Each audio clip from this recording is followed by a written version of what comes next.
please. The show starts in 10, 9, 8, 7, 6, 5, 4, 3, 2, 1, go. And welcome to Jeanna Brown Podcast, Smart Wisdom. My name is Jeanna Brown, your host, and today we have another great show for you. It is the time of year where this show is actually just timeless. So we love to talk about lifestyle, education, promotion, business, publishing, and entertainment. It could go on, but today we're going to talk with CEO Sabrina Morris, who is the lifestyle promoter. Welcome to the show. Happy day, everyone, and thank you so much, Gina, for asking me to join the show and share with your audience. Fantastic. Yes. We are on here and we just have a lot of fun, but I know that your expertise will really give some good nuggets to our listening audience. So get your notes ready, audience, because she is loaded with information, inspiration, and she will get you pumped up for sure, encouraged. So, the lifestyle promoter, you're the CEO of that of that company organization, and tell us a little bit about what you do, how you got started, and we'll take it from there. Well, how I got started is an interesting story in itself. I am an enterprise architect. I would solve problems for a C-suite executive. In other words, a lot of people say, "What's an enterprise architect?" No idea. The easiest way to explain it is whatever would keep a CEO or a C-suite executive up at night, come in, solve their problem, move on to the next one. So I was a very niche consultant. However, I was spending lots of time solving everyone else's problems, and I was not focused on Sabrina. So much so, my doctor was asking me when was I going to pivot? When was I going to take more care of me? Many of you know that when you report into a C-suite executive or you're at a director level or executive position, you could be the only person in the room, or the company will make you seem like they can't do without you. And if you take a vacation, all of a sudden you're not dedicated. Many of you So know what true. I'm talking about. So true. Yes. However, what happens is you run yourself down. I don't know how else to put it in a nice way. I can't do it. You just run yourself down. You don't take care of you. You need to take time for you. So I, like so many others, allowed that, "Oh, you're not dedicated if you want vacation," influence my decision not to take vacation. And when you don't take enough vacation, you don't take enough downtime to reboot, re-energize, I don't want you to end up in the situation like I was where my doctor was asking me when I was going to pivot. Mm, So, because you were overdoing it. yes, Yeah. overdoing it. I enjoyed it, actually, but But I also, something was popping up in your health. that's right, that's right. So And he's that's like, what I what are did. you gonna have to change? Did he say or she say it was like slightly recommended, essentially recommended, or I had an how did amazing doctor because you know that little paper thing that you sit on that crunches when you're waiting for the doctor to come in the room. yeah. My doctor was good. She slammed on that paper. She stuck her face in mine and she said, "Sabrina, when are you gonna quit that job?" Literally. Uh-oh. Yes, Uh-oh. yes. So one day I was driving to an assignment in Seattle, crying out to God, the one who sent Jesus, tears and all. I mean, it was ugly. I timed it. I started crying as soon as I hit the car, all the way to the parking lot to get out of the car, and I had to fix my face because it was an ugly situation. And I asked God, I said, God, there's got to be something better than this. And about 3 days or so, he answered my prayer, and he had one of the ladies that I volunteered with at the church in Seattle. She wanted to show me something. And she said, Sabrina, I have something I want to show you. I was like, sure, I'll take a look. When she showed me I had the opportunity to travel the world and take shots like the one behind me and get paid to do so, or just travel and take shots and not spend a lot of money, I wanted her to shut up so she could sign me up. But I didn't do that. I wanted her to practice because we all need practice, right? Right. And the sad thing, I'm going to be honest with each and every one of you. I cried out to God. My doctor was begging me to make a pivot. God gave me the answer, and I was so loyal to a fault that I still stayed in corporate. Although I had this amazing opportunity right in front of me. Right in front of me. So how How long did you stay? Did you stay and phase out, or are you still there? Oh, I've left. I have not done anything with corporate America for approximately 10 years now. And I remember my mother would be saying, she would say, baby, either you're going to do this business or you're not. Or you're going to crap or get off the pot, but make a decision. You asked for an opportunity. It was given to you, so take advantage of it. And it's important that I'm saying this for someone out there because you may have asked God for an opportunity and He wrapped it in a beautiful present or just put it right in your face. And why are you not taking advantage? I do not want anyone to make the same mistakes that I've made. So learn from my mistakes. When you ask God for an opportunity and He gives you the opportunity, go, move forward, pounce. Oh, I was going to say something very slang. Go I for it, want to, girl. I was going to say do the thing, right? But Yeah. do take advantage of the opportunity he has given you, especially if you know it's something that you asked for. Mm-hmm. So let's talk about how that when you finally made the choice and the commitment to yourself, and then did your health improve? Immediately. Okay. I didn't even know what it was called at the time. It's called chronic fatigue syndrome, where I would get up in the morning and wouldn't be able to function hardly. Mm-hmm. And the sad thing is, when I did take a vacation, one time I forced myself literally because I lived in Seattle at the time. I'm a nomad now. That's a whole nother story. But I lived in Seattle at the time, and right there, you can pop on a cruise ship and go pretty much to Alaska. One day I did that. I said, I'm going to go to work for half a day and then drive down to the dock and get on a cruise ship and go to Alaska. The, the interesting thing is it took me 3 days on that ship just to unwind. Mm, I understand that completely. 3 days. How long was the cruise? It was 10 days. I learned a long time ago I can't do 10. 7 days. So 10 for 3. So 7. It took, so 7 you enjoyed, but 3 to. I had that experience once, but I only needed 1 day. Oh, good. I only needed 1 full day. I was like, I'm out. This is a wash. I'm gonna sleep, and then I'll bounce. And that was good. But 3, I mean, however long it takes, that's what I say. Mm-hmm. That you allowed yourself the opportunity to rejuvenate because you do have to replenish.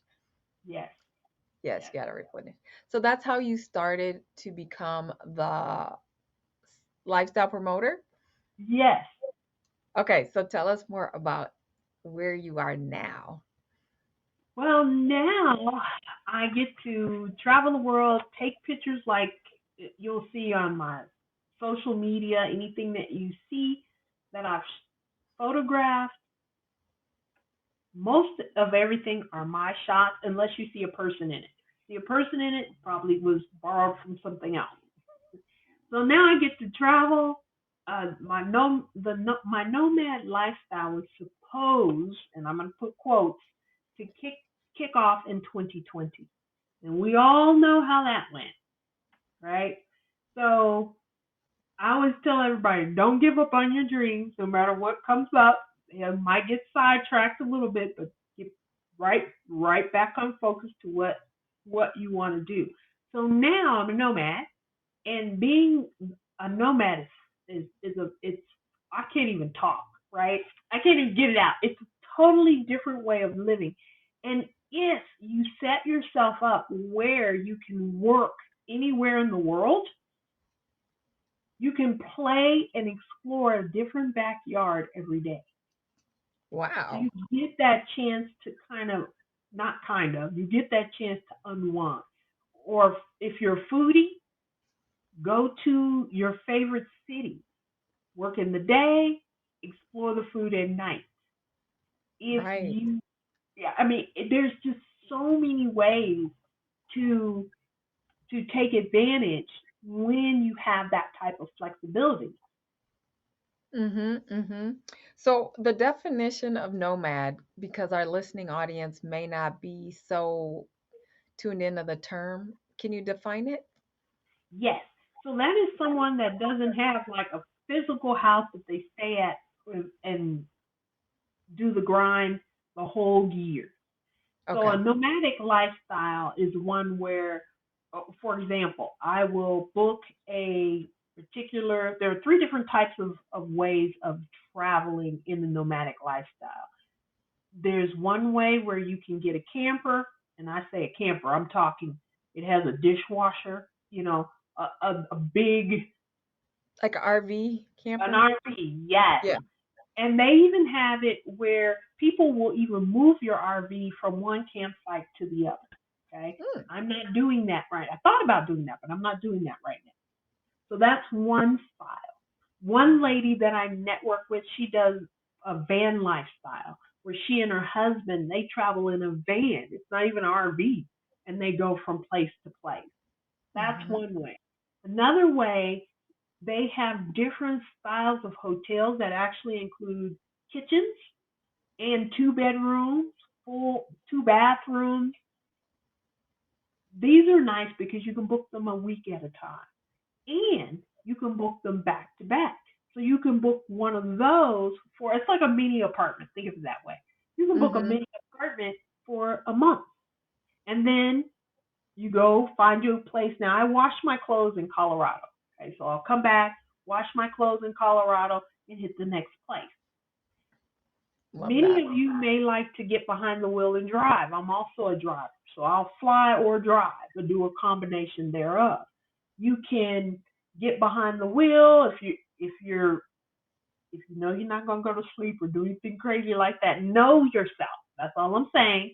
Know yourself. If you know you do good in 3 hour increments, drive 3 hours, maybe get lunch, relax, go to the next destination, and you can stay there for a week and then get back in your vehicle and drive to the next destination. So it's a totally different way of living life, pretty much. And is do you have any recommendations? Like, how are you generating any revenue? How are you making money? There are many. Okay, that's a whole nother conversation in itself, right? So as an entrepreneur, if you have a desire to do something to generate income in terms of, whatever business idea that you have on your heart, let's put it that way, okay? Mm-hmm. Now, there is going to be a time where you're going to have to really, really focus, and there may be some classes that you need to take to get yourself up to speed on what you're accomplishing.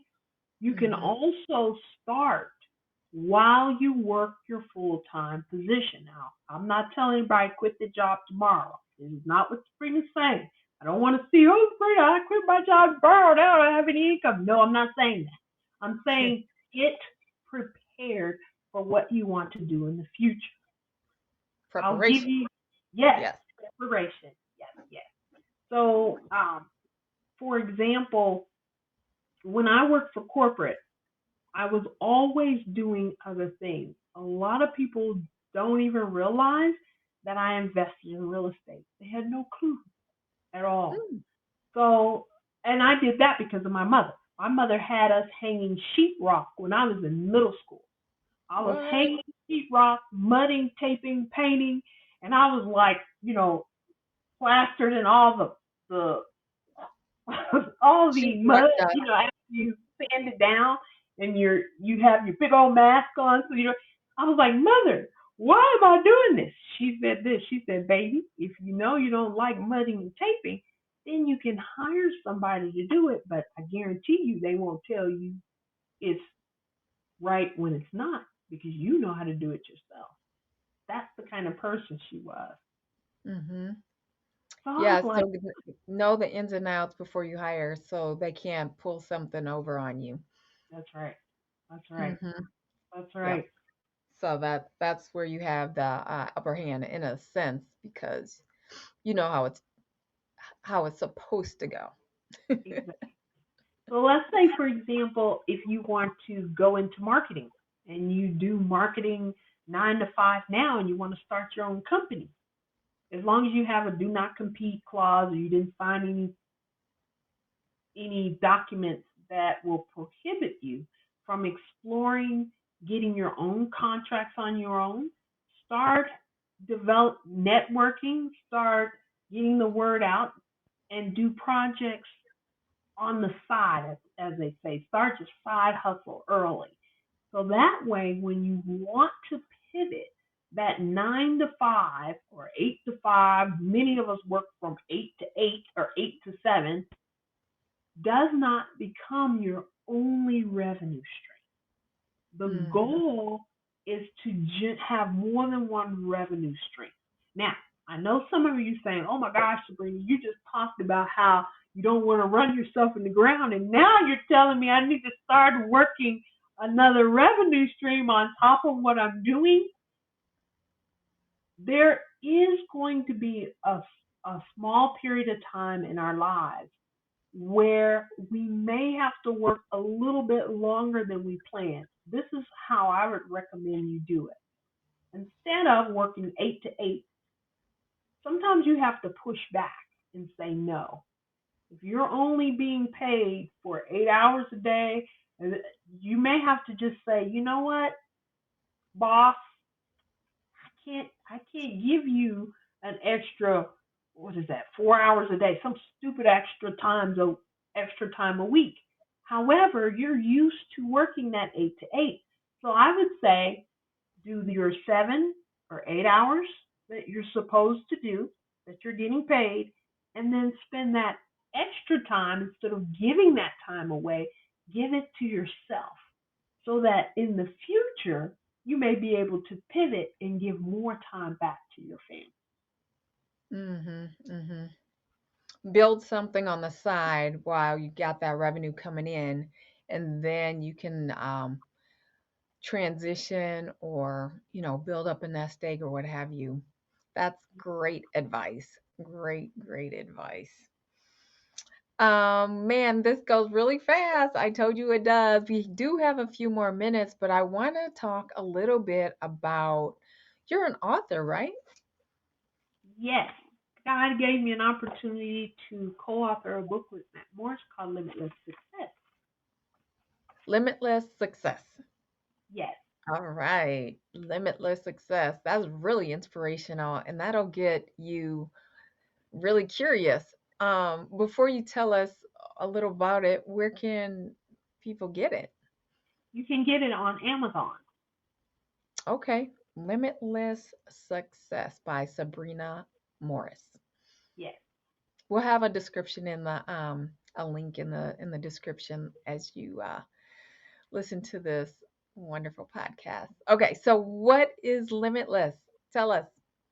Tell us a little So, bit about some nuggets. well, in the book, my mother was my best friend, my road dog, my buddy in life, and she transitioned to be with the Lord. And I had the Mm, opportunity to dedicate a portion of the book to my mother's memory and her wisdom. Now, mm, this was a woman that had wisdom about everything, and we would always tease her. All of her children, all of her, when she transitioned, all of her pallbearers were her sons. And I put that in quotes mhm, because she physically had two children. However, she had so many other children who thought of her as mother. And if you mm, text any one of those guys on their shoulder and say that's not your mom, I wouldn't advise that because you may get knocked out. Those guys, they were very, very passionate about my mother. So she blew a lot of those myths away about single mothers raising men. mm, 12 pallbearers and an extra stand in. Those were all her sons. And mm, she impacted their lives in ways that it takes each and every one of them to talk about. Well, one thing all of us would do is tease her and tell her that even when she wasn't here, we could still hear her voice. And my mother was the type of person that said this: yes, baby, because she called us all baby. Yes, baby, I know I'm in your business. Now that that's established, she'd go and she'd tell you what you need. And all of her sons would be like, yeah, mom, tell us anyway, because if we may not need it now, we can file it for later. And mhm, we would always tease her about that. We're like, mother, it doesn't matter. Even if you're not here, we're still going to hear you. And we were all right. I mm, remember we were all talking after my mother had transitioned, about 6 months or so afterwards.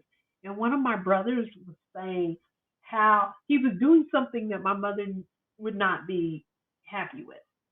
And he mhm, had a dream. And he said, mother came to him in the dream, was telling him, baby, you should do these things. And we were all laughing at him and saying, well, what did you do? He was like, what do you mean, what did I do? I stopped doing what I needed and do what I should. So in the book, my mother helped me pass one of the toughest things that I ever had to go through in my life. And no one should ever have to go through that, but people go through it all the time. mhm, When I worked with the publisher said, you're not in a situation where you don't have material. You have so much material. Your challenge is going to be paring down what wisdom to share with the world. So what they recommended is for me to deal with the elephant in the room. What is the biggest challenge that I've always had to face, especially showing up as an engineer, showing up as a C-suite executive problem solver? What was the mhm, biggest challenge? And in the book, I talk about that challenge and how my mother helped me overcome that challenge. mm. Thank God for mothers. They Yes. are the special, special people in our lives. And sorry you had the time ended for you, but you do have her in your heart for sure, eternally. Mm-hmm. And she blessed so many other people with her kindness and giving. And her natural children allowed that space too for the others to come in, because that's not always an easy thing either.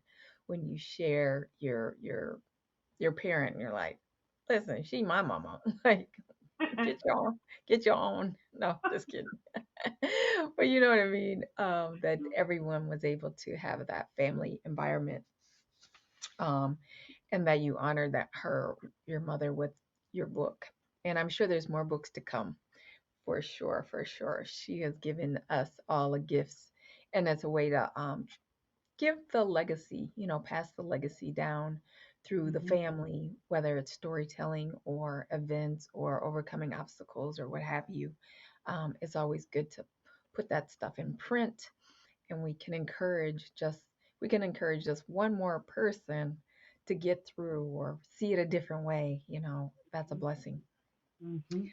Um, so when was there a time when you used wisdom or someone gave you a wise advice? Can you think of anything? Well,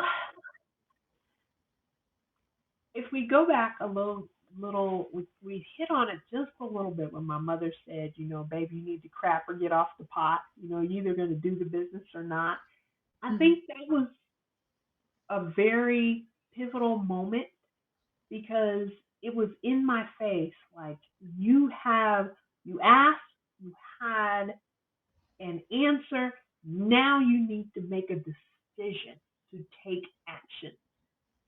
One thing my mother would always say, and it didn't quite register until recently, like in the last 3 years or so, where she would Hmm. say, baby, do something, even if it's anything, do something, even if it's right or just do. And you have to be careful who you say that to. She knew that I give account to God, so she knew I wasn't going to go do something crazy that Right, God right, would right. be displeased with. Okay, I have to set the foundation for that because so that everybody's listening will understand. She would say, do something, even if it doesn't work out right, or it could be the wrong thing. And I would say, why would mother always tell me that? Hmm. That's because when you move forward, even if it's the wrong thing, you're going to learn from it. And you're going to say, oh, that didn't work. Hmm. Okay, let's pivot. Of course, you're not going to just keep, hopefully, you're not going to just keep doing the same thing over and over and expect something different to happen. You always want to pivot. And that's what she'd say. She would always say you can learn from anyone, even if it's what not to do. I Walking love down it. the street, you see somebody that's drunk, laid out, got the rats running over them. You can say, self, maybe I don't want to drink a lot and get addicted to alcohol. Maybe that's not the right lifestyle for me. I can see the result or the fruit of that type of lifestyle. That's so true. That's so true. Oh my gosh. We got to wrap it up. This has been a great conversation. You've been fantastic. So let us know, where can we find you? Well, you can find me on LinkedIn. Search for the Lifestyle Promoter. It should come up there as Okay. well. You can also reach out to us at support at thelifestylepromoter.com. If you have any questions, let us know. We'd be happy to help you. Okay. That's great. That's great. Happy to help you. Thank you again for coming on. And we're going to transition real quick and talk about at the table, you guys, at the table. We know that if you've been a part of Jeanna Brown Podcast Smart Wisdom, we have our segment at the table. What is at the table? You see two tables here. One is a boardroom table and one's a kitchen table. And I encourage you to come and give your experience at home about being at the table. At the table. At the table is getting communication skills, learning, listening, sharing stories. And when you develop those stories and develop communicating at home, you can easily and more effectively do it when you're out in school or in the workplace, etc. So, if you have a story and would like to possibly have it aired on the broadcast, please email us at JeannaBrownPodcast@gmail.com. All right, you guys, we are wrapping it up. Thank you again. and appreciate you as always. Remember to like, subscribe, and share because I'm sure there's some nuggets here that someone would appreciate having. So we'll say so long for now, for now, for now, for now. I have just lost my thing, my subscribe now, and for now.